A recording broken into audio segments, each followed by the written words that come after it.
Top 5 Best Sub DPS of Wuthering Waves. Hello everyone, this is 12th Harbinger and in this video, I will let you know the best sub DPS characters in this game that will give a lot of value to your account. So without any further ado, let's jump right into it. Do note that the characters in this video have been selected based on their versatility, overall pull value, and their performance in Tower of Adversity and Whimpering Wastes. The pull value of individual character will differ based on your account. So the first one that I want to talk about is our partner Lupa. Lupa is an amazing sub DPS and since her release, she has become the staple character for fusion teams, creating a new meta of mono fusion. The new base teams or one of the best teams for most fusion characters is now mono fusion, which has been made possible due to the insane buffs from Lupa. What can she provide? She can give 18% attack, up to 20% fusion damage bonus, up to 15% fusion resistance trade, and 15% fusion damage bonus on the Flaming Claw Print Echo set to the whole team in mono fusion. She can provide additional 24% fusion damage bonus to the whole team if you have her signature, and not to mention the 20% fusion and 25% basic attack amplify buff from her outro. Along with this, she also deals nice personal damage in a good AoE with a little bit of grouping in some of her skills. So this makes her an amazing character for Whimpering Waste as well, which is really important. All this makes her one of the most future-proof characters as she can most likely work with any fusion character. And since we are talking about Lupa, the next character that I want to talk about is Brant. Brant and Lupa are like besties that bring out the best from each other. In most of the fusion teams, the best two options are usually Brant and Lupa. Yes, there are other options as well that you can use. Changli, for example, can provide a similar or potentially better performance to Brant in a Galbrena team, but you will need to quick swap which many might not enjoy. And this team will lack sustainability as well, which might become issues in in-game contents. So Brant is a more versatile option as he can deal huge damage by abusing Lupa's buff and potentially one-hit small enemies with his forte anchor, which is really great for Whimpering Wastes and some floors of Tower of Adversity. He can provide healing and shields and also give buffs from his outro, making him an all-rounder. So he is one of the characters that you would never regret pulling, but you need to pull his signature as well to unlock his true potential, which I think is totally worth your astrides. But even without his signature, with F2P gears like Emerald of Genesis and Molten Rift Echo set, he performs really well. Now the next character that I want to talk about is a character that many might hate, but I personally love her, and it is Chakona.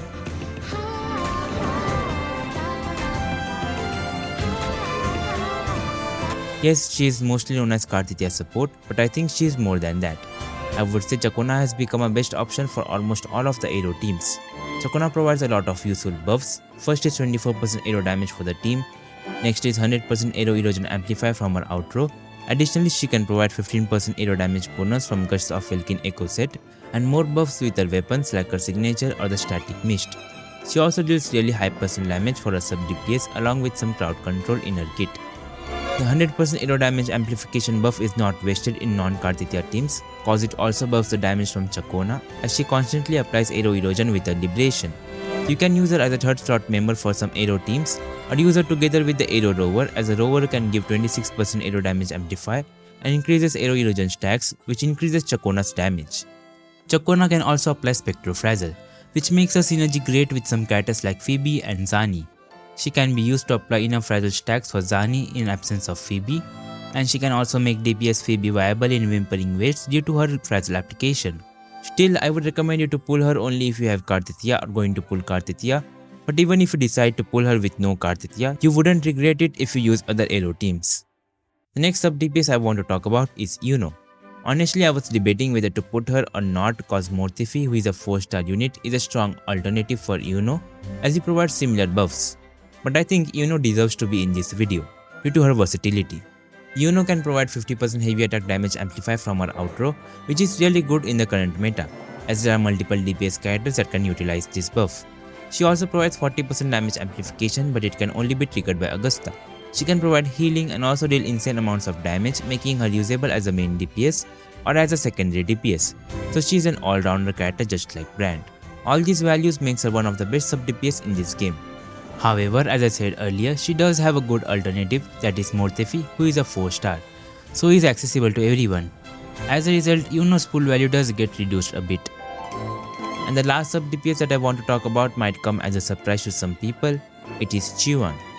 I know many players feel like he is underwhelming, but he is actually a character of great value, and let me explain why. Qiuyuan can provide 50% echo skill damage amplification, 30% echo skill damage bonus from his forte, 30% crit damage from his liberation, and additional buffs from his echo sets, and signature weapon if you have it, which is not needed. Qiuyuan currently is the best in slot for 2 meta DPS characters, Galbrena and Lupa, making his current standing in the meta really strong. Since Lupa's off-field damage is the echo skill damage, Qiuyuan cannot buffer with his outro, but still he is one of the best supports as he can give multiple echo skill casts and give some buffs like the 46% echo skill damage bonus from his kit and echo set and 30% crit damage buff. If you don't have Cantrella, Qiuyuan becomes the next best option as a replacement.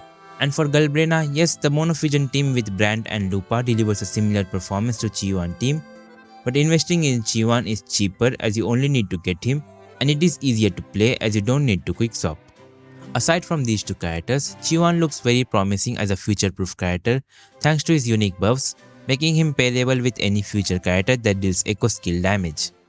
Which is why I believe he deserves a spot as one of the best sub DPS to invest. And lastly, few honorable mentions. It would be a crime to not mention Changli at least once in this video. Cause even though so much time has passed, she still remains a really strong hybrid DPS thanks to her multiple quick swap windows. She is one of the best options to use if you prefer quick swap playstyle, but as of now she is competing hard with Galbrena. But I would say Galbrena could be better. At S0R0 they give a similar performance, but with signatures, Galbrena becomes a better option and she is easier to play as she doesn't need quick swaps. But nevertheless, she is a really good option to go for, especially if you are building up fusion teams and have Brant and Lupa. Next I want to talk about is Cantrella. Cantrella is a character that is really strong in the current meta, thanks to her best partner Lupa being so strong as a DPS. Cantrella has good personal damage and can buff havoc and skill damage from her outro, making her viable with many characters that deal havoc damage or skill damage.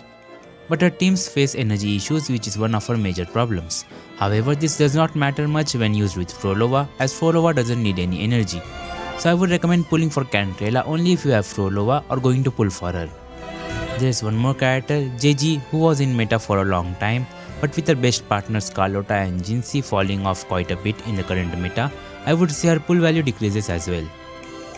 Don't get me wrong, Jinxie and Carlotta are still a strong carries, but their performance take a huge hit in Whimpering Wastes, so as a result JG's Whimpering Waste performance is also not that good, which is why I don't consider her as one of the best sub DPS characters to invest in. What do you guys think? Do you agree with this list? Who do you think should have been added in this list or who should have been removed? And that's all for this video. Join my Discord server to take part in giveaways and hang out with other Wuthering Waves players. Like and share the video to help me create more such giveaways and videos. Subscribe for more Wuthering Waves content. Thanks for watching.